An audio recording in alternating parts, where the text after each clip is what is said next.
அப்பா காப்பாத்தப்பா. சாமி, ஒரு வேலைக்கு இன்னைக்கு தான் நான் ஜாயின் பண்ணியிருக்கிறேன். அந்த வேலை நல்ல விதமாக நான் செஞ்சு முன்னேறணும் அப்படின்னு சொல்லிட்டு ஒரு அர்ச்சனை பண்ணுங்க சாமி. கடகராசி என்ன சாமி பேசா பண்ணிடுவோம். பண்ணுங்க பண்ணுங்க.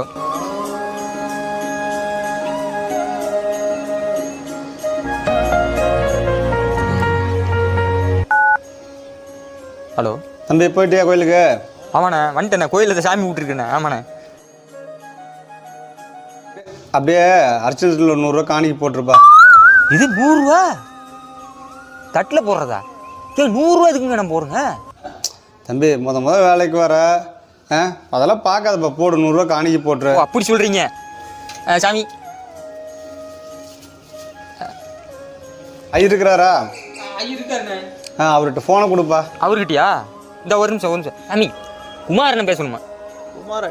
குமாரா? அவனா? டேய், 6 மாசம் ஆச்சு 50 ரூபா வாங்கிட்டு போய் என்ன கொடுக்கல? தம்பி, 100 ரூபா தட்டில் போட்டிருப்பானே. அது அவன் போட்டிருக்க தச்சனாடா. தச்சுன்னு நான் கொடுத்து விட்டதானுங்க 100 ரூபா கொடுக்க சொன்னேன். உன போட்டான், எடுத்துக்கங்க. அதில் 50 ரூபா நீங்கள் எடுத்துட்டு மிச்சம் 50 ரூபாய் வைங்க. சாயந்தரம் வந்து வாங்கிக்கிறேன். ஒரு பொழப்பாடா.